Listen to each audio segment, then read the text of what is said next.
fiscally responsible, financial geniuses, monetary magicians. These are things people say about drivers who switch their car insurance to Progressive and save hundreds.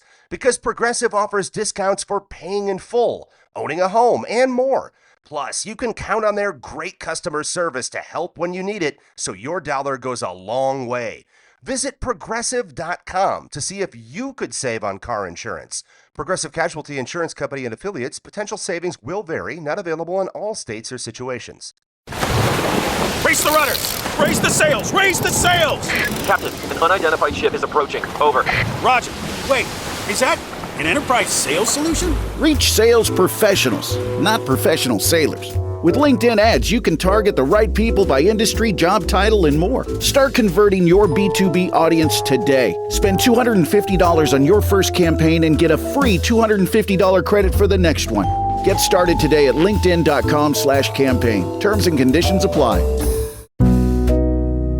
The world moves fast. Your workday, even faster. Pitching products, drafting reports, analyzing data. Microsoft 365 Copilot is your AI assistant for work. Built into Word, Excel, PowerPoint, and other Microsoft 365 apps you use. Helping you quickly write, analyze, create, and summarize. So you can cut through clutter and clear a path to your best work.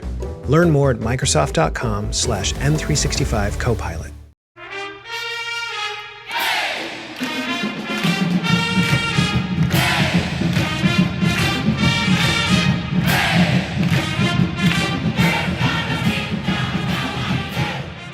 Hey there, Duke fans. Welcome to a very, very fun episode of the Duke Basketball Roundup. Jason and Donald here for you, 11:20 or so on Sunday morning, the morning after the Blue Devils take out the North Carolina Tar Heels 76-61. Revenge is a dish best served in a blowout, I think. Donald, how you doing this morning? I'm actually upset because, daylight saving time started, and so we had to spring forward last night, so that was one less hour that we could celebrate this win, and I'm very disappointed in Mother Nature for that. I love it. One less hour we could celebrate this win. I don't know, man. I'll just keep on celebrating and celebrating. We got plenty of time. I'm going to find that hour, ladies and gentlemen. If I find it, I'll let you know. Exactly. It might take a few months. Okay, well, so let's get to the game. As we said, the Blue Devils win this contest 76-61. Donald, that final margin, 15 points, does not reflect the size of Duke's victory in this contest. Really, really great win with so many amazing things to say about it. Let's start with the headlines that we get from our wonderful, wonderful listener audience. I'm going to begin with Larry Chapman. Larry gave us some really good alliteration here. Maliq Masters moment making magnificent mayhem. Oh, the mayhem brought by Maliq Brown was definitely a story in this game, Donald. A rarity on this show, Jason. I also have Larry Chapman because I liked the alliteration one, but I thought this one was much better. Larry Chapman wrote, "Revenge is a dish best sarved in Cameron," and sarved is Sarrved. I like that. I like that a lot. Hey, I'm going to give you a Dave Jordan headline next. And after I read it, I just want to note something. So Dave said his headline is, with 40% of their starting lineup in a boot, Devils deliver a second half for the ages. We're going to talk a lot about that second half. But I did want to note, Donald, we're kind of going to avoid talking about the Patrick Ngongba and Caleb Foster situations until the back half of this podcast. Our focus in the front half is going to be on the game itself, on the good things that happened in that game. We're going to get to, some of the troubling news and, all that stuff about the injuries in the back half. But I just don't want folks to think that we were completely ignoring it. It'll happen. Believe me. We're going to talk about it. Jacob Smith wrote, "The Dominator and the Deflector both shine as defense, and the MVP dismantle the neighbors from Chapel Hill." I love that. The Dominator and the Deflector. Those are perfect. Mm-hmm. Perfect nicknames. And the MVP. So yes, who it is. Ross Palace gave us, "You can't spell Duke without D. Shorthanded Devils lock in and lock down the Heels in a second half masterclass." Jim Baumgartner wrote, "Brown Sarrs as Duke defense dominates Heels." I thought that was great. And Brown was a Sarr. Sarr was a star. I just said this word star twice to reflect the star power that those two guys provided. I'm on a roll here, Jason. Look, we had a ton of headlines. The last one I've got is a very, very well done limerick by Mark Epperson. Here's the limerick. Duke beat its longtime arch rival in a game full of grit and survival. We've stopped counting reasons for this marvelous season, but can't wait for the big dance arrival. Really nicely done, Mark. I like that one. The last one I have, Jason, is from Jared Strauss. Again, a little bit of alliteration here. Dominating Dame, a magnificent Maliq, power devils, past heels. And Jason, if we're done with the headlines, can we talk about those two to start? Yeah. Half of our headlines were basically takes on Maliq Brown and Dame Sarr. We had tons of what would Brown do for you, win the game kind of stuff. Just before we get to them, I just want to reflect the fact that we're talking about those two and how great a game that they had, rightfully so, despite the fact that Cam Boozer had 26 points, 15 rebounds, and 5 assists. Yeah. So let's put that at top, and then let's talk about the stars of the show. So I'm going to start with the defense because those two guys are the leaders of Duke's incredibly disruptive defense. The Blue Devils held North Carolina to 27 points in the second half, 27 points, and that included it was almost 11, a little less than 11-minute stretch where UNC made one basket in 11 minutes. It was part of a 24-2 run by Duke that included a kill shot. I don't think it's not possible to get a 24-2 run without having a kill shot, Donald. We had a 16-0 kill shot. In that 24-2 run, in that 11-minute run where Carolina only made one basket. Do you know what basket it was, Donald? It was a fast break dunk by Seth Trimble. Yeah. And it was on a play where Nick Hamenia had stripped a guy of a ball, really great steal, gotten it ahead to Caden Boozer. And Caden was going up in the lane, like everyone's chasing the play up the floor. And Carolina made a great defensive play and got the ball away from Caden. And so suddenly they had a wide open, it was Seth Trimble who ended up getting a wide open dunk. It was not a play where it's a reflection on Duke's defense at all. It's just kind of a bang, bang transition kind of thing. There's no way for anyone to know to be back in that kind of situation. I think Trimble was there because he'd been the guy that Hamenia had stripped it from, I believe. He was sort of stuck behind the play. And then when Carolina got a quick, when they turned the ball over from Caden, that was the moment that they got this. But the bottom line is, over 11 minutes, Donald, Carolina didn't score a single point in their half-court offense. That's unbelievable. It is insane. And during that stretch, Carolina had 6 turnovers. They only got 5 total rebounds. Duke had 9 offensive rebounds during that 11-minute stretch. I want you to think about that. Duke had 9 offensive rebounds. Carolina had 5 total rebounds. This 24-2 run that Duke went on in the second half, which was fueled mostly by the defense, was just, the stuff of legend. And as we're talking about the D, UNC came into this game averaging better than 80 points per game. They scored 19 less than that. They barely get to 61. Duke has now held all but 2 opponents on the season to less than their scoring average. The bottom line is, when you play these Blue Devils, you are playing the most disruptive defense that we've seen in college basketball in quite some time. And it is fueled, yes, by Maliq Brown and Dame Sarr at the point of attack. Give me more on those guys. Well, just on the overall defense, I want to quote John Shire. He said this after the game in the press conference. He said, quote, "I thought we did a great job tonight. I love the team talking in huddles. It's almost like I can't get a word in now. Our guys are talking so much. The way these guys talk to each other, man, is as good as I've seen. It is high level, and I think that really helped us coach." End quote. The reason why you left out the part. He complained a little bit that they talk so much in huddles that they don't listen to him. Oh no, that's what I said. I said he's like, I can't get a word in. That's what he said. And so the reason that I bring that up is that you can hear on the broadcast. And I'll tell you, Jason, I was doing soccer stuff all day yesterday, and I was in the car for like the first part of this game and listening to this game. You can hear the talk on the broadcast. You can hear the chatter on defense. It almost becomes to the point where you think that your television is having some interference because of how they chatter on defense. And that's part of why this defense is so disruptive. They know where each other are on the court at all times, but they're also talking about where the other team is. And you can see, how many times a day was UNC able to set a really good screen? Very few times, because they already know that screen's coming, and your guy whose guy is releasing to set the screen is telling you that it's there, telling you set, set, set, and then they're able to get around it. Because of that, they're able to jump passing lanes without actually jumping them. They're not going for broke. They're not gambling here. They're basically setting themselves up to be in a position where, hey, the only thing you have to do is to either throw the ball into me, throw the ball out of bounds, or take a shot that's not going anywhere near the hoop. And I think that's the best part about this. And it starts with Dame and it starts with Maliq and how disruptive they are at the top of this defense. Because if you can't get the ball to the rest of your guys, then your defense is already messed up. Or so your offense is already messed up. And so these guys are able to disrupt plays almost before they even start. And then the communication on top of that is incredible. I just wanted to point that out because I thought Duke has done a great job. And we've seen the videos, right, of in the locker room, how they're, the locker room is basically just halftime of these guys talking to each other. This is a great thing. This means these guys, A, have great basketball IQ. They also are understanding what's going on, and they can make the adjustments themselves. And you can see that in the second half of all these games. That's why our kill shots have been coming large portion of the time in the second half.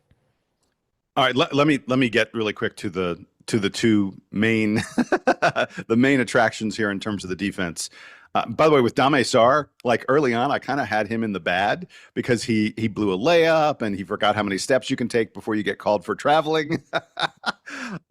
He fixed that narrative, though, quite nicely. There was a moment in the second half where he got a stop. He got a steal, I think it was, and he slapped the floor after the play.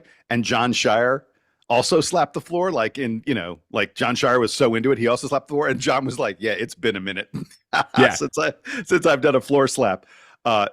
You were talking a little bit about the turnovers, and yes, Duke got a ton of turnovers off of Carolina. We'll get into that more, but I think the remarkable thing we talk is the disruption. The thing that Sarr and Maliq Brown do is that they just force your offense into sort of scramble mode. This Duke defense isn't, I've mentioned this before, it's not about blocking a ton of shots. It's not even about getting a bunch of turnovers. Duke gets a lot of turnovers, but that's not what the defense is designed to do. The defense is designed to force your offense into scramble mode, force you into places you don't want to be, to always be in front of you so you're taking contested shots all the time, to force you away from the basket so you're taking long contested shots all the time.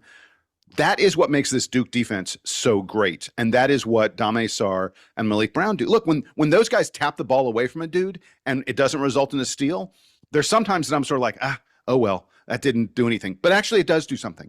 Suddenly the shot clock is five seconds further on. And suddenly the other team is like, oh wait, and it's going to take us a few more seconds to get back into whatever it is we're trying to do. And they're suddenly stuck and they're like, oh shit, it's less than 5 seconds. I got to put something up. And whatever they put up is going to be a bad shot.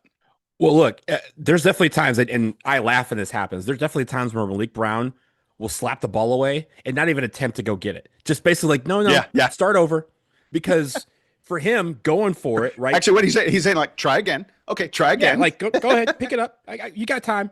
But the reason why is going for it, like slapping the ball, then going for it, could actually take him out of position if he doesn't get it, right? Yeah. And it's not a question of whether he would get it. It's a matter of, hey, I need to keep this defensive shape. So sometimes he just slaps the ball away and says, go pick it up. It's in the corner, because he knows by the time they go get it and come back, their 5 seconds is gone. And so it's 5 seconds less than the shot clock they have to run the play.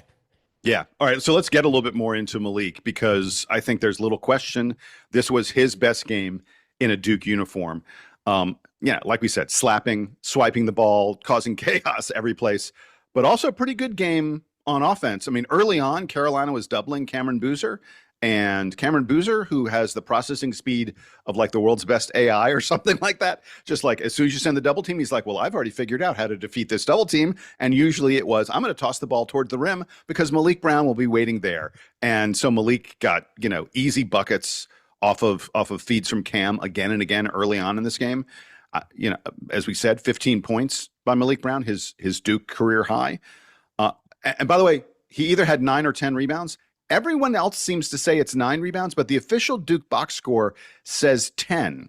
So I'm not sure if it counts as 10 a rebounds. It's 10 rebounds, and it's his first double-double at Duke. There we go. Okay. Official Duke box score says 10 rebounds. So ESPN and Ken Palm both have it with 9. They are both incorrect. It is 10 rebounds. I'm here for it. I'm here for it. But by the way, listener Brian O'Malley, one of our listeners, Brian O'Malley, said this is a double-double anyway because Cam had 10 deflections. Maliq, yeah. Maliq, sorry, not Cam. Maliq had. Enough, maybe it's a triple-double. Is it a triple-double? Well, funny enough, Jason, you know how we've talked early this season about how Duke will only list the number of deflections that Maliq has if it's double digits. They didn't list it last night. So I'm wondering if, again, maybe it was 9 deflections, 10 rebounds, and everybody got it mixed up.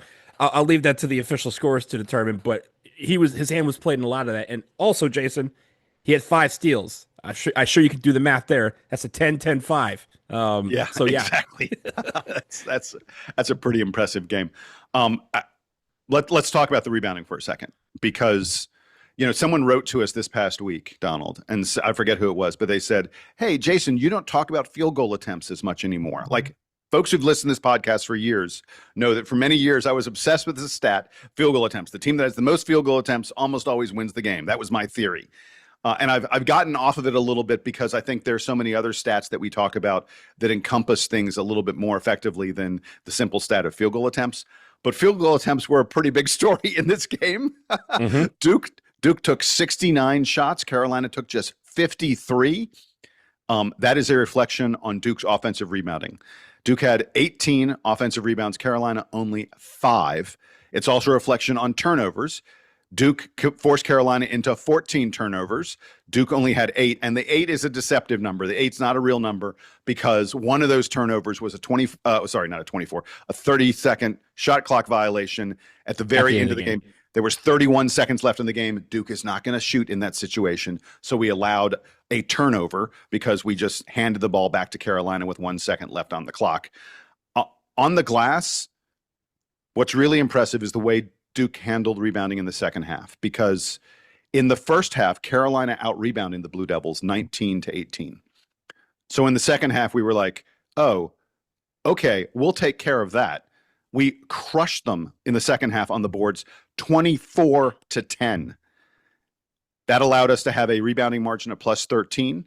42-29 was the rebounding margin. And again, it was the offensive glass where Duke led them 18-5 on offensive rebounds.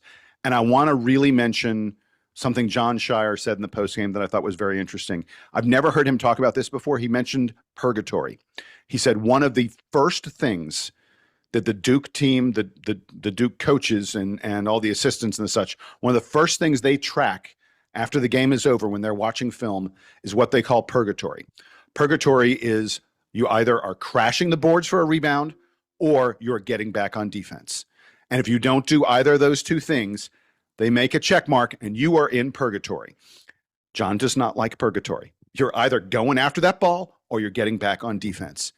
And John said the team did such a great job of crashing in this game. And he actually pointed out that when you crash, it helps your transition defense. There's sort of a theory. Oh, we sent all these guys to the boards. When the other team got the rebound, suddenly we weren't prepared to get back. I think the theory is you send a lot of guys to the boards, and as a result, it's a bit chaotic on the rebounds, and teams aren't able to quickly clear that rebound out, especially when you got guys like Tommy Sarr and Nick Hamenia and especially Maliq Brown, who even after the opposing team gets the rebound, they're like, hey, let me take an extra swipe. Let me see, let's see what's going on. I can't even count, Donald, how many times Carolina got a rebound and Maliq just poked it out of bounds. Just like, yeah, no problem. Now you're going against our set defense. Congrats on getting the rebound. You're going to be going against our set defense. Good luck with that, because we know you ain't scoring in that situation.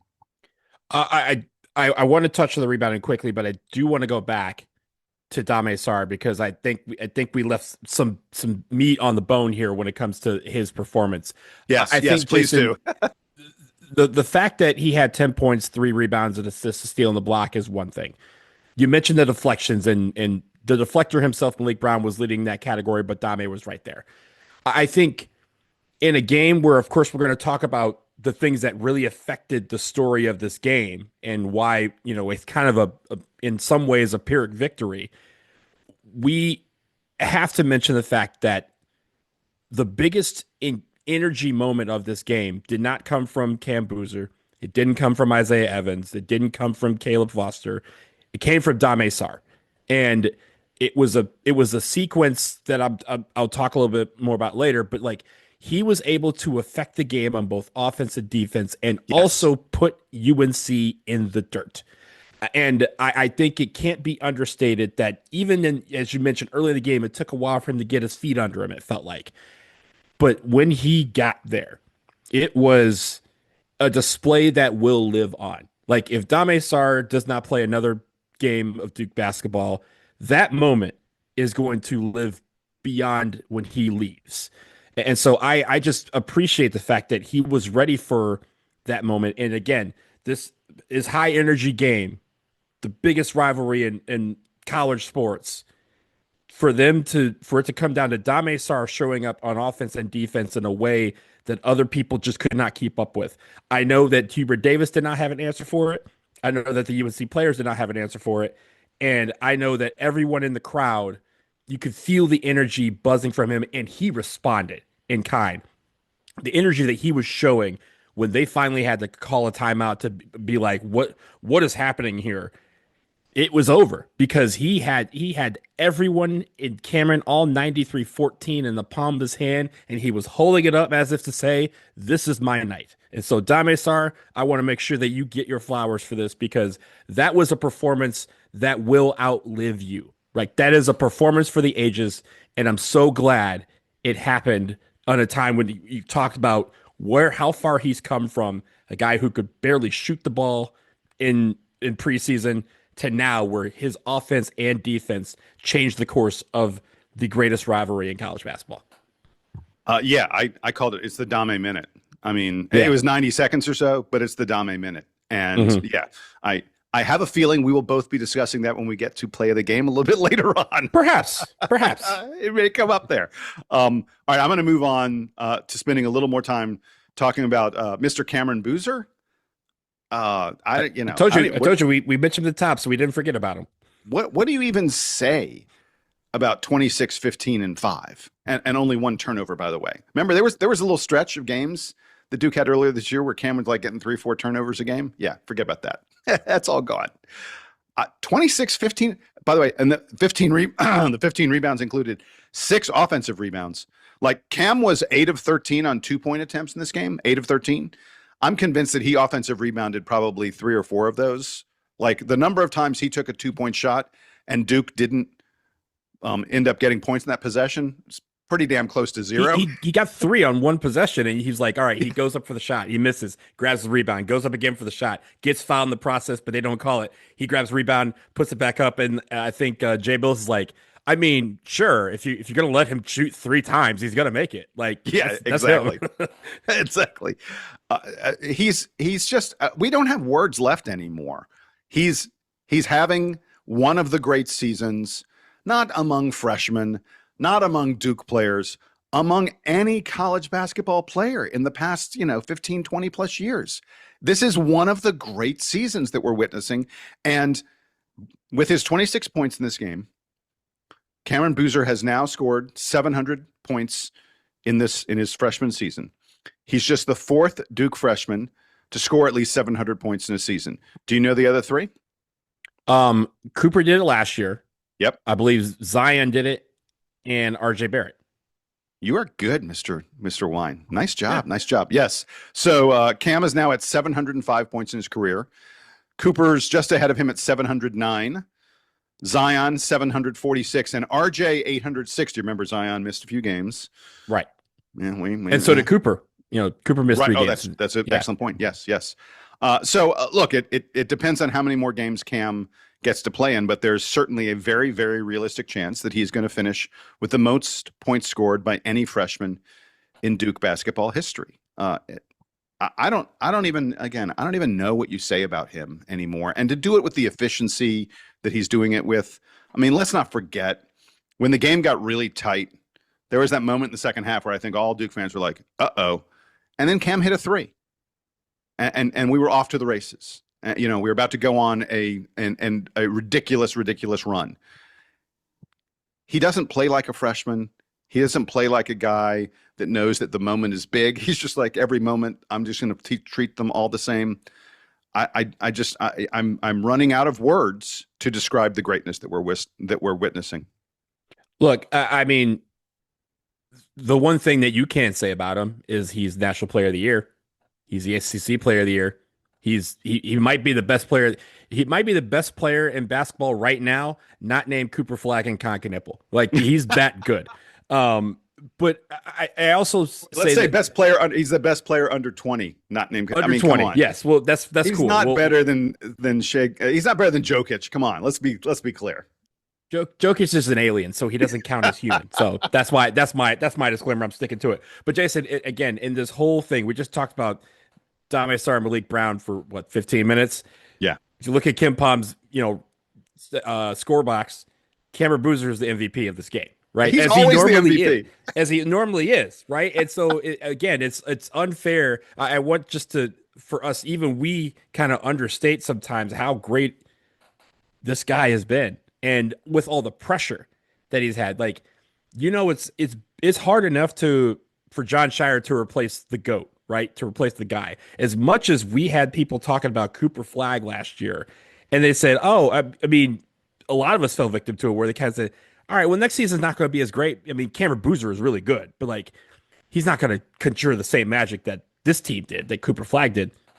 Cooper Flag or Cameron Boozer said, yeah, I can bang with the best of them. And sure enough, he is. And so you mentioned that stat of him being over 700 points and being the fourth Duke freshman to do so.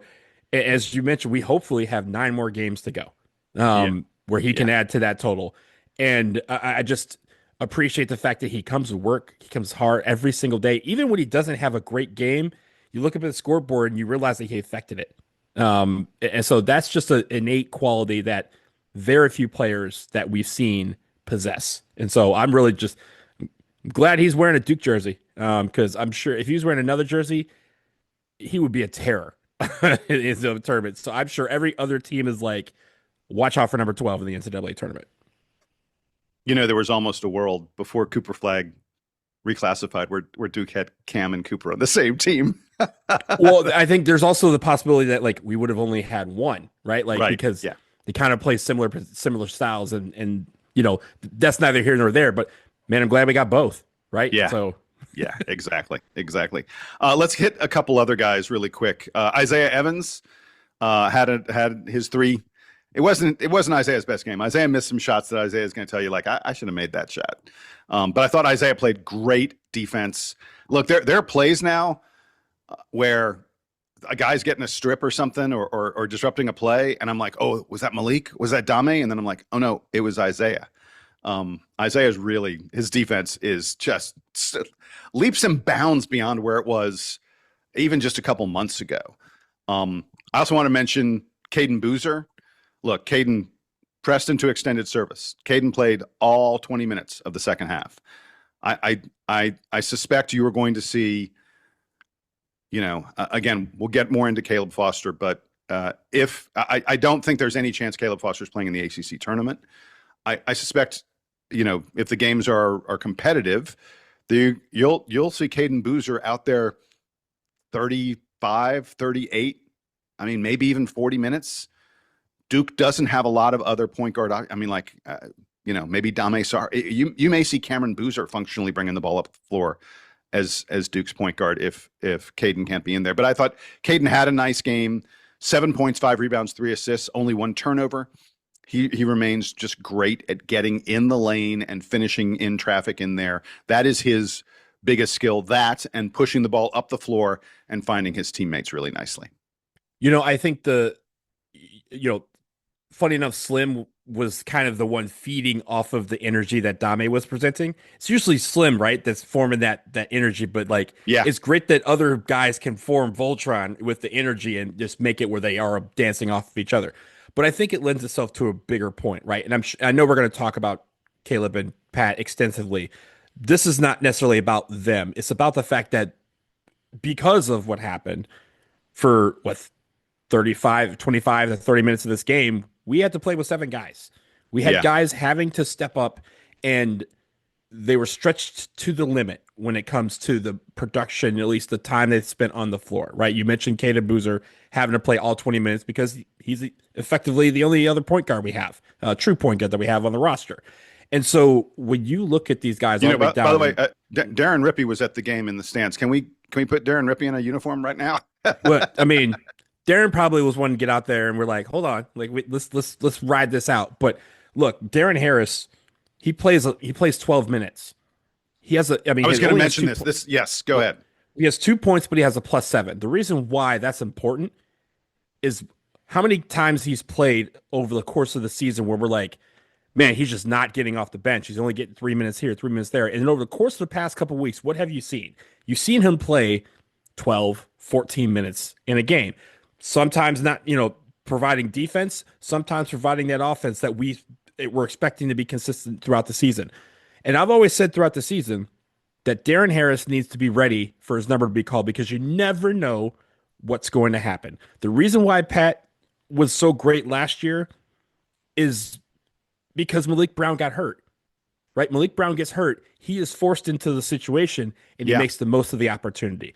And I always tell these guys, stay confident. It does not matter if you get 2 minutes. It doesn't matter if you get 30 minutes. If you're productive in that time you're on the floor, to earn yourself that opportunity when your number is called, that you could go out there and produce in some way, that is going to help this team in March. And sure enough, Darren Harris, who has been riding the pine for a lot of the season, was thrust into a situation where he had to play extended minutes over the past couple of weeks. And part of it is because we're blowing people out and we got him some time to get confident. But this was one where the game was in doubt. And John Shire went to number 8 and said, I need you to play your game. No, did he make a 3? No, he made a couple of free throws, but his defense helped us again be 7 points better with him on the floor. And so I like the fact that, again, these guys are going to be called upon to do some things that they haven't done this whole season in this ACC tournament and the NCAA tournament, however long Caleb and Pat might be out. And you never know when that opportunity is going to arise. Every single national championship team we have had has had somebody come out of the weeds and be great. This is where the bench needs to be ready to go because Nick, Nick, Caden, and Darren can all have these chances to be great. They're going to get extended minutes. And if they are going to be great, and you combine that with how good our starters have been, and even in Maliq in a new role as a starter for the time being, this is going to be the most dangerous team in the NCAA tournament. This is how opportunity presents itself, and I'm glad that last night they took advantage of that. I wanted to mention regarding Darren that he got some run in the first half, and then Caleb got hurt, and then Isaiah picked up his second foul. This was like 2, maybe 3 minutes left in the half. Isaiah picked up that foul, and John had options on the bench, but John said, "I'm going with Darren." Like he could have brought in Nick Hemenia, but he went with Darren Harris. And I think it is significant that Darren, earned that additional run in the first half. And then in the second half, Darren had, again, and look, it wasn't Darren Harris doing what most of us expect him to do, which is knock down those threes.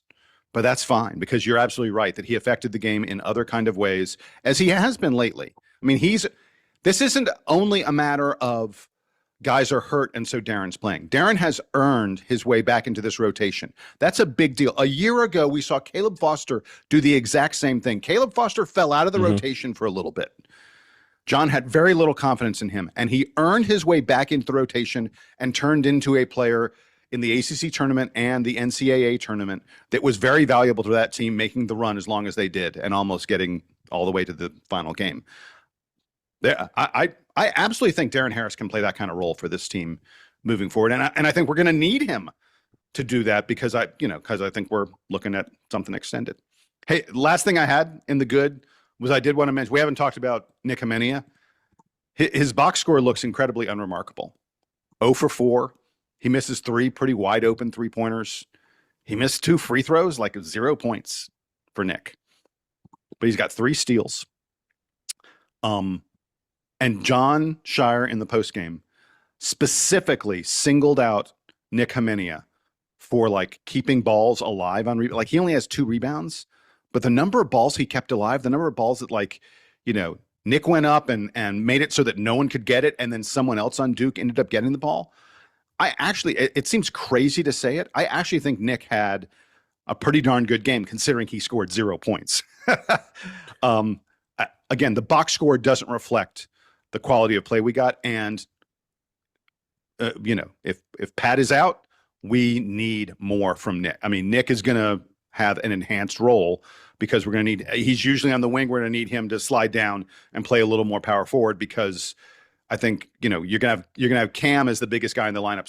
Maliq can't play. No, sorry. Maliq can't play all 40 if Pat is out. So there can be moments where we need Nick to be playing power forward for us, which he doesn't do a lot ordinarily, but he's absolutely ready for that role. I mean, look, I think I mentioned this from College Game Day a couple weeks ago when it was here before we played Michigan, and I mentioned that it was basically just our team is just a line of people, right? Everyone's around the same size, and I mentioned that Nick Minia might be listed at 6'7". I think they say he's 6'8". Cam Boozer is 6'9", and I was like, he wasn't looking up at Cam Boozer. He was looking eye level. So yeah. he's grown 2 inches this year, is what I'm saying. So if we need him to be big, he can be big. But I think you mentioned the steals, but I think, again, in replacing Pat, the blocks were there. Like, we're not normally asking for Nick Minia to block shots, but he was so effective at being disruptive that he blocked a couple of shots. You mentioned the 50-50 balls. It felt like every 50-50 ball was his. He didn't have to end up with the ball in his hands, but it felt like every time that he was going for a 50-50 ball, Duke would retain possession. And it may not, like, don't check me on that, right? You could go back to the video and be like, yeah, sure, there was this one time.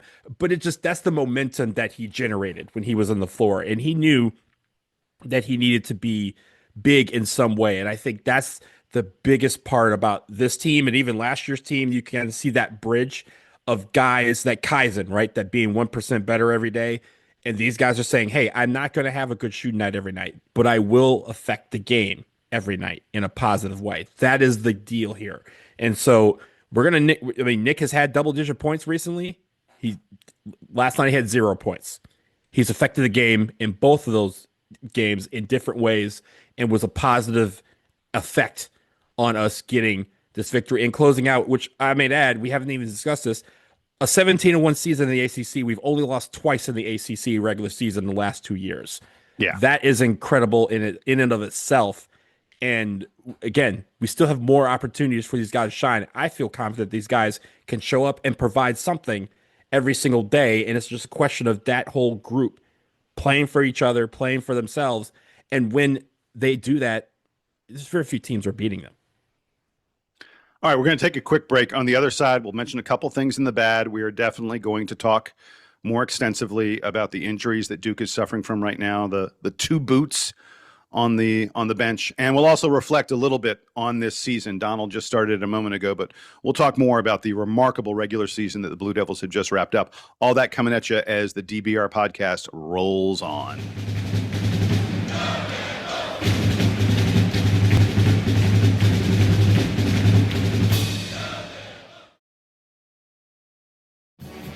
Cold days, big goals, no time to cook? Factor makes healthy eating easy with fully prepared meals designed by dietitians and crafted by chefs, so you can eat well without the planning or cooking.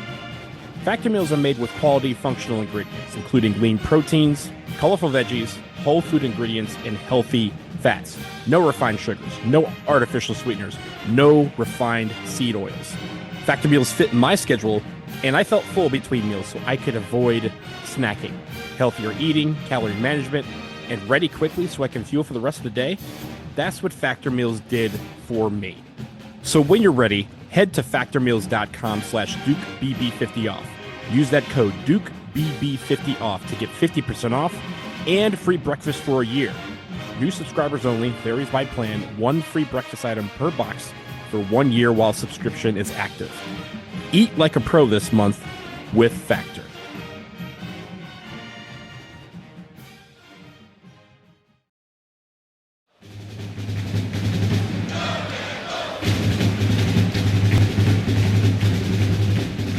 All right, Donald, we're back from the break, and we have to begin talking a little bit about things to work on, stuff that's bad. I will begin with this. The Blue Devils did not cover. The line moved around a lot, but it was generally around 17 and a half points. Everyone was like, that's a crazy line. And yet, at one point in that second half, Duke led by 25. It looked like they were going to make a mockery of that line. And then Carolina got hot from three. They went on a run late in the game, like in the final 2 minutes or so, final 2 or 3 minutes, and they cut it down to 15. Hey, good on them, UNC. I guess gamblers in Las Vegas were happy, but really the game was far more than a 17 and a half point game for the most part. And by the way, speaking of that, it felt sort of like Duke was going to run away in the first half, and then Carolina had a flurry to get back in it. There were just sort of a couple at the end of both halves. Duke let Carolina have runs, and if we're going to cite everything that went good, we have to cite everything that went bad. And frankly, those little runs are moments where things went bad for Duke. I think the one in the first half is probably what gave people a cause to run for the cabinet to get more Tums, and it was foul trouble. It was obviously the combination of that plus the injuries, and then UNC taking advantage of that thin lineup. That's where I credit the coaching staff and the guys at halftime for figuring out those adjustments and how to play with 7 guys, including just one big man in Cam Boozer. Like, if you think about it, like you have Maliq as a big man slash stretch 4. That's another thing. So I like the fact that they were able to adjust from that. The one thing that I noted was our free throws. You kind of mentioned the free throws for Nick Minia, but across the board, 8 for 15, 53%. Not our best output. We don't have to belabor that point. You don't have to be 100%. We'd love 100%, but you don't have to be. But making free throws is going to be crucial now to this postseason time. Yeah, thank goodness this wasn't a close game, or we would have been talking about the missed free throws the whole damn time. And I don't know, is it Subway or Jimmy John's, whoever it is that gives away the free subs when you miss 2 free throws in the second half? I think it's Subs. What's the name? Jerry Subs or whatever? Whoever it is, and by the way, thank you to them. That's a very nice offer they give to the Duke fans. I'm sorry I don't remember who you are. But we are very lucky that this game, that they don't give them away, or they are lucky, I should say, that they don't give them away for the home team missing 2 free throws, because both Isaiah and Nick missed Jersey Mike's. That's what it is. I'm sorry. Jersey Mike's. There you go. Okay. I said Subway and Jimmy John's. Jersey Mike's. I was trying to think of the guy. A fit right now. I knew it was a sub sandwich named after a guy. It was Jersey Mike. So. I also thought Duke only shot 42% from the field in this game. We missed a bunch of really wide open threes. We hit just 31% from 3. This Duke team has been hot from 3 lately. We were decidedly not hot in this game, although we had a couple nice flurries, like that big 24-2 run I talked about. I think there were 5 3-pointers that we made during that run. And like Isaiah made one, Caden made one, Dame made one, Maliq made. It was a whole bunch of different guys hitting 3-pointers during that run. All right, Donald, with that, I think let's get to one second. Go ahead. Yeah. Yeah, I was going to say on the shooting, it's weird, right? Because we just talked about how bad the shooting was in the good in a way, because we had 18 offensive rebounds. Right. Jeff Capel told me a few weeks ago that you can't get a lot of offensive rebounds if you don't miss shots. So the fact that we were missing shots gave us those opportunities. But yeah, you'd love to see a few of those go down. All right. So with that, let's get to the other thing, which is the injuries. Start with Patrick Ngongba, who I had heard they were expecting Pat to play. I mean, Pat came out and was warming up, and all signs were pointed toward he was going to be able to play. And then he apparently started to feel some more discomfort, feel a little bit of pain in the foot. And they said, it's not worth it, dude. They didn't, my understanding was they didn't shut him down. They didn't rule it out for the game until we got to halftime. At halftime, they were like, is it still bothering you? He said, yes. And they said, okay, then forget about it. So they and that's when he came out in a boot in the second half. That's when they decided. I have not heard if Pat's going to be available for the ACC tournament, but Duke's focus is on the NCAA tournament, and I think that they are very much look if the foot gets a lot better and Pat's like, I want to go, I'm ready to go. I think they'll probably they'll consider playing him in the ACC tournament, but what matters is the NCAA tournament. Last night in the press conference, John Shires mentioned that we should not that he does not expect Caleb Foster or Pat Ngongba to play in the ACC he said, tournament I next don't week. expect both of them. He Right, sort of, didn't if you listen to the way he worded it, he wasn't ruling both of them out for the ACC tournament. He was sort of ruling one of them out for the ACC tournament. We'll talk about that in a second. But well, I say that to say, when I hear that, especially because the question was about Pat. It wasn't about Caleb. It was about Pat. And so we answered with, I don't expect both of them to go. I just plan on my mind that he's likely going to be out unless there's some scenario that involves him play. I think part of the reason last night that he ended up in the boot at halftime is because, we were winning and it felt like a game that could pull away. And they said, okay, there's no need to put him in this game and risk further injury. Again, coming off the fact that Caleb Wilson had just tried to rush to get back from his fractured hand on his left hand and then broke his right thumb in practice the day before. So like these guys are sitting here like, this is one game. It's a big game. It's the game, but it's not the last game. And so if this was the Final Four, sure, Pat might have tried to give it a go and he would have been a gamer.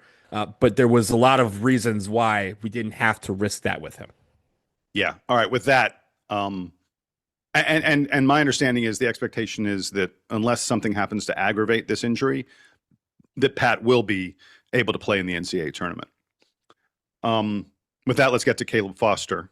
And I'll go ahead and say I heard from multiple sources that there is a small fracture in his foot. The expectation, there is more imaging, and I've even heard perhaps surgery that will happen today, Sunday. And, everyone's hoping that it's the kind of thing that maybe they can, maybe you put a pin in something. There are different kind of things that can be done with that stuff where maybe you're back in a few weeks, that there is some hope that maybe Duke is able to get Caleb back like second weekend of the NCAA tournament, Sweet 16 or Final 8 kind of timetable. God, I really, really, really hope that's the case. But I strongly suspect the team is preparing for Caleb Foster to not be available for the duration of the season. It'd be great to get him back, and my understanding is it hasn't been ruled out yet. But I think that you're certainly looking at least a couple weeks where Caden Boozer has to take a big old role for this team, and I think that you're going to see. Again, we talked about guys like Darren Harris playing more. Nick Hemeni is going to have to play a little bit more. You're going to see guys like Dame Sarr perhaps pushed into more ball handling kind of opportunity than previously. I think you'll probably see Duke sometimes bring the ball up the floor and immediately get it to Cameron Boozer or Maliq Brown, and functionally having them starting the offense for this Duke team. I mean, that's what we almost pretty much do anyway. But you probably are going to see that even more than you saw it in the past. I feel for Caleb. God, kid was having a hell of a season, and don't forget his freshman year, Donald. He missed the entire tournament with a foot injury. He missed the final. I want to say it's like the final 9 games of the year. Yeah, yeah. And for it to happen to him again this year as a junior, playing as well as he was. Duke's going to miss him on defense in a big way. I've said it before. I think that one of the great advantages this Duke team had on everyone else was Caleb Foster is good enough to be the best perimeter defender on 95% of the teams in the country, if not like 98% or so. And on this Duke team, he had the luxury of being the second best perimeter defender because of what Dame Sarr is able to do. And that meant for opposing teams that like your second best guy on the perimeter was suddenly being guarded by a first-rate defender. And you're just like, the problems that creates for opposing teams just cannot be overstated. And that is the primary thing to me that goes away with Caleb Foster missing perhaps extended time. Last night when it happened, I was still in the car. So it's not like you can describe what was going on. They just kind of said, oh, he rolled his ankle, and then he goes to the bench and like he's not coming back in the game. But, looking back at it, what was worrisome was you mentioned the injury he had his freshman year. It was to the same foot. Yeah. And so the look that he gave Joe the cut man on the bench was one of, oh no, not again. Like that was the worrisome one. Like he knew something bigger than just rolling his ankle or bruising his foot was going on. And you could see him be emotional on the bench. I think Brendan Marks on Twitter said that that Chris Paul, who was at the game and behind the bench, kind of leaned over to say something to him in the heat as it was happening to try and get him to be positive about, the fact that this was, maybe a bad injury, but, keep your head up. And after the game, there was, some people on Twitter who saw him kind of wheeling around or wheeling home on one of those like little contraption things that allows you to walk, but rest your foot in the air. So it's by all accounts, it's a serious injury. It's one that when you said the word surgery, I don't care what surgery you get. That's not something that you come back from very quickly. And so I would say all that to say this. Last year, Jason, we were flying high entering the ACC tournament. Yep. And then in the span of 5 minutes, we lost Cooper Flagg and Maliq Brown in that first half. And I remember everyone going, well, that's the season, y'all. Good game. We end up winning the ACC tournament. We got to the Final Four with a chance to get to the final game in our hands. And so this isn't over, right? Like, Pat can come back. We don't know the extent of Caleb's injury, and I'm sure Duke will update us in due course. And when that happens, like you said, this team is probably preparing to play without those guys as long as they need to until one or both can come back. It's next man up mentality. These guys are ready for it. You saw a little bit of it last night. And now with a week kind of to prepare for that first game in the ACC tournament quarterfinals, you're going to see these guys be ready even further. Imagine how great these guys played with 0 seconds notice that they were going to have to step up and make an impact. Now they got 4 or 5 days to prepare for it. So I'm still confident in this team. Nobody should be declaring this to be over. It's not. Caleb being lost is a devastating thing, not just for the team, but especially for him. Because again, he's been through this before. He knows what it's like to sit on the bench and watch the postseason. And last year, him being a part of that, you could see how grateful he was to have been a part of that. And so I really hope that this is something that's not so serious that we don't see him the rest of the season. Hopefully he can come back. And also that means we're playing well enough to be in a position where he can come back, just like last year with Maliq Brown and Cooper Flagg. So everyone should just kind of take a few breaths. Yes, this is bad for Caleb Foster. It's bad for Duke.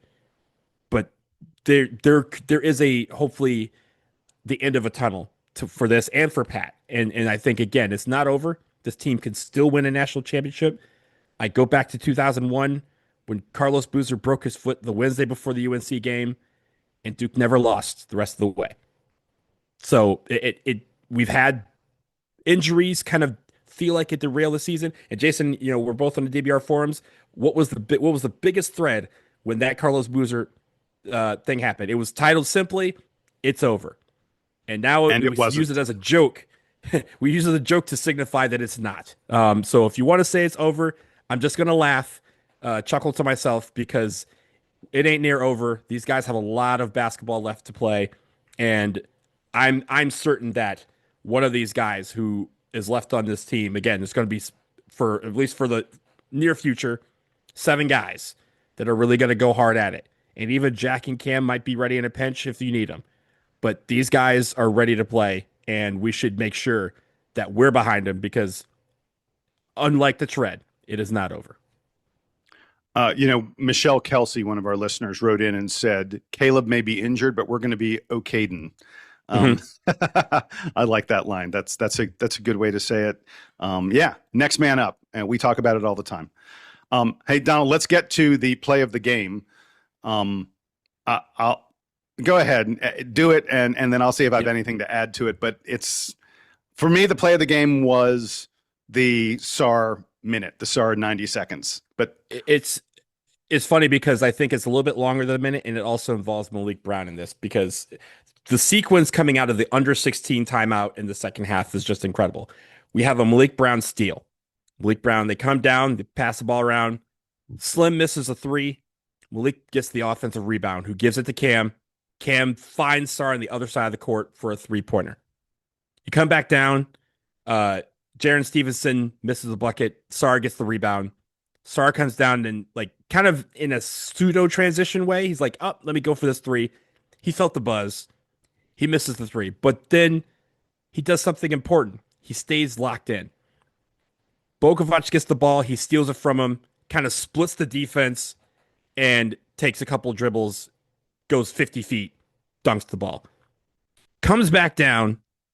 Slaps the floor. Yeah. John Shire slaps the floor, and then he immediately draws an offensive foul. Cameron is lit. He is going gangbusters, and at that point, I'm saying he would be better call a timeout just to calm this crowd down. He does not.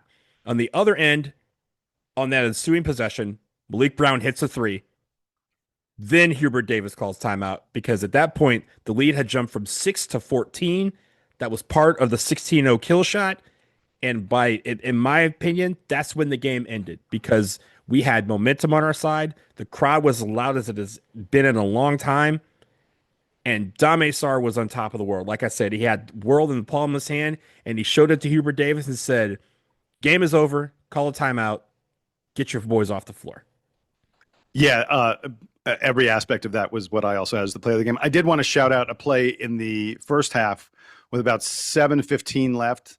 Luka Bogovac went up with the ball and had no idea what he was going to do with it, and he made a perfect pass right to Nick Homenia. Nick's like, "I'm open." He literally, that counted as one of Nick's steals. Nick is probably like, "That wasn't a steal. The dude just passed the ball right to me." They all count. Exactly. And then at the other end, we got the ball to Cameron Boozer, and he attracts so much attention. The entire Carolina team goes toward him, and he fed Dame in the corner. And when Henry Visar tried to close out, Dame went, "Oh, wait, I can take one dribble around you and then thunder slam this thing." So I was like, "Oh, that's gonna be my play of the game." And then we had the Dame minute. So I was just like, okay, I'll have to change my mind. Hey, let's get to player of the week. You got to do play of the game, so I'm going to take player of the week. The gentleman's name is Cameron Boozer. He had 52 points, 24 rebounds, and 11 assists on the week, only 2 turnovers. He hit 15 out of 21 two-point field goals. 15 to 21, that's 71.5%. Hit 3 out of 6 three-point field goals. 8 offensive rebounds on the week. I mean, stat stuffing, destroying the opposition, giving them no hope whatsoever. Cameron Boozer was my player of the week. You got any other picks, Donald? I do. Because honestly, despite the fact that Cam had 52, 24, and 11 on the week, there are a couple of the guys that deserve mention. I was thinking about giving it to Dame Sarr for 26 points, 12 rebounds, 2 assists, 1 steal, 1 block. But I'm going to give it to the guy that does not ever want to be the center of attention, the guy who just wants to do his thing. I'm giving it to Maliq Brown. You mentioned no arguments. You mentioned the fact, Jason, that in the preview, you talked about all these senior games and how many people have had some not so good senior games and some who have. Add Maliq to the guy who had a great senior game. But on the week, 19 points, 17 rebounds, 5 assists, 8 steals, and 3 blocks. And I didn't count the deflections. I'm sorry. They didn't give us the official number. Otherwise, I would have thrown that in there. But I think there was a reason why he was interviewed after the game on Saturday. There's a reason why a lot of people showed him love all week long. And it's also fitting that even in the interview, he's just kind of like, I just my teammates, man. I just want to play for my teammates and try to get out of there as quickly as possible. He does everything that he does. It does not want to thank you. But I'm here to tell you, thank you for what a great week. Thank you for a great couple seasons. We're not done yet. We're not waxing poetic on the end here, but what a fitting way to end by this number, Jason. 32. Maliq Brown was 32-0 in Cameron in his 2 years at Duke. Wow. Leaving it at that, player of the week. Yeah. By the way, Maliq has 4 consecutive games of 3+ steals. It's going to be very interesting. The ACC is going to announce the all ACC teams tomorrow, Monday, I believe they announce them. Mm-hmm. And the defensive player of the year and defensive first team are going to be really interesting. I think Maliq deserves really, really strong consideration for both those awards. It's going to be really interesting to see what the voters end up doing. By the way, there's been a weird trend. I've seen some ballots and some people talking about ballots and the such online, and people are like, "Yeah, Cam Boozer's Player of the Year," and then they go, "I like Michael Brown or Caleb Wilson for Freshman of the Year, for Rookie of the Year." I'm like, wait, what? Like, how can one guy win player? A guy who's a freshman is going to win Player of the Year and not win Rookie? It's just bizarre. It's strange vote splitting that's going on. I don't think it'll happen, but I don't think it will happen. But you go back to last year where the reason why Cooper Flagg didn't win Defensive Player of the Year is because, quote, somebody else needed to win something. He can't win everything. And then the answer was silly. No. Yeah, he can. He led the team. He led the best team in the conference in every stat. And this year, not every stat, but man, Cameron Boozer is at the top or the top of every statistical category for Duke. He should be the Player of the Year. He should be the Freshman Player of the Year. Maliq Brown should be Defensive Player of the Year. I don't think he'll get it just because he doesn't start. I think that's a terrible reason. But if he's first team all defense, I'm sure he'll take that too. And damn it, Coach of the Year is Jon Scheyer. Don't ask me for any. Don't try to give me any other case. The guy has lost twice in 2 years in conference. Give that man his award. Just say it. Yeah, no disagreement. Hey, I want to really quickly, just because we're sort of doing it, I want to reflect very, very briefly on the regular season that Duke goes 29-2. In the post-game press conference, Jon Scheyer said, if you told him at the start of the season that our record would be 29-2, he would have said that's impossible. With the improved ACC, and the ACC is much, much improved on where it was the past couple of years, and with a really, really tough non-conference, we've talked about the non-conference slate that Duke played this year was outrageous. The idea that they would go 29-2 against this schedule is bonkers. As you mentioned, 32 straight wins at home for Scheyer. Second consecutive undefeated season at home for Scheyer. Since Thanksgiving of 2004, Duke is 60-4. Since 60-4, that's almost a 94% win percentage. And this Duke team closes the season by winning 6 games in a row by 13 plus points. They basically, in a improved ACC, back half of the ACC schedule, they were almost unchallenged. It's such an impressive season. I'm super excited, obviously, for the postseason, but we can't let the postseason and whatever happens in it overshadow the absolutely stunning, incredible regular season that Duke has had. Duke finishes the year, the regular season at least, as the number 1 team in KenPom by a fairly significant margin, by more than a point over Michigan. Duke's plus 40.6 net ranking in KenPom is the second highest of all time since KenPom started doing this in the mid-1990s. There aren't superlatives. There just aren't enough good things you can say about how this regular season has gone. It's simply remarkable. Congratulations to the players, to the coaching staff, to Jon Scheyer, to the athletic department, right? Because all this NIL thing, like to be able to manage that, to be able to bring guys back. And Jon Scheyer's talked about the idea of, doubling down on his guys as opposed to going to the transfer portal and getting guys. But again, one of the key guys last night was a guy we got out of the transfer portal that everybody was kind of like, him? You guys went after him? Just because he got 27-9 against you in Cameron one time, you're going to go get that guy?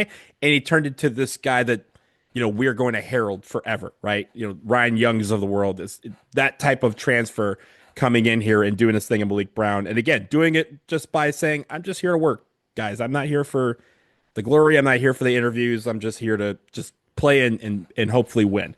So to set these guys up to be in a position to do just that once again, still a lot of basketball left to be played. Everyone's coming for him, but number 1 Duke sounds good to me. I love having that number next to our name because I know that we'll fight to keep that number next to our name, and now all that's left to do is to go out there and fight for it. I love this team. Yeah, no question about it. Hey, look, there's a lot more stuff that we could talk about. Congrats to Nolan Smith, who led Tennessee State, wins the Ohio Valley Conference. Nolan Smith, in his first year as a head coach, will be dancing in the NCAA tournament. I'm not going to go ahead and predict any brackets, but I think there's a fairly decent chance that they will be matched up. I think they're going to have to win a play-in game. By the way, I hate the fact the NCAA calls that the first round.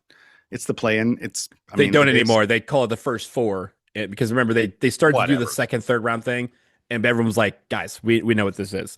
And honestly, like they've already started talking about expanding the tournament once again. Like, this is the game, right? The 16 seed, those teams should be in. They've won their conference. They won the regular season. They deserve to be in the tournament. They don't deserve to be told, hey, sorry, you're not good enough yet to play. That's my little mini rant for that. I'm sure we'll talk more about it when Selection Sunday hits, but hopefully, I'm hoping that this Tennessee State team does not have to play in a playing game, that they get that opportunity in the first round to try and face somebody, not us. That's my point. I think it's probably going to be. I think it's going to be. I think it probably will be. The storyline is just too great, but I don't want it. I want him to be able to be a 16 seed that upsets another number 1 seed. That's not us, somewhere else. So yeah, congratulations to Nolan Smith and Tennessee State. Great showing in this first year. We knew this was going to happen. We knew he was going to be great as a coach, and I'm glad he got this opportunity. The people's champ, for sure. Hey, I want to mention super quick, Damon Stoudemire has been fired at Georgia Tech. Georgia Tech is looking for a new head coach. I'm sure we'll talk about that in coming days, weeks, and the such, especially once they figure out whoever that person is. And we got an ACC tournament coming up, Donald. We're going to be previewing all the action happening in the ACC. Episodes going to be coming at you fast and furious. Postseason is upon us. Until then, he's Donald. I'm Jason. The Blue Devils are 29-2 and ACC champions, number 1 team in the land. And here's the Duke Band playing us out and taking us to the ACC tournament.